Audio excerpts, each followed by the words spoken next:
In today's video, I'm going to show you how to post someone's post on Instagram stories. If this video sounds helpful to you, then make sure you watch it until the end.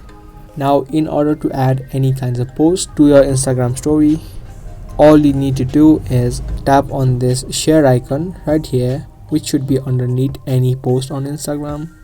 If you tap on it, tons of options will appear. On the top, you'll have an option of add to your story. If you tap on it,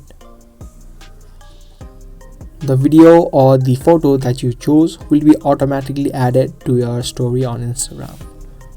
Now you can zoom in or zoom out of the video or the photo, and you can tap on your story, and just like that, you have now successfully posted or added someone's post on your Instagram stories.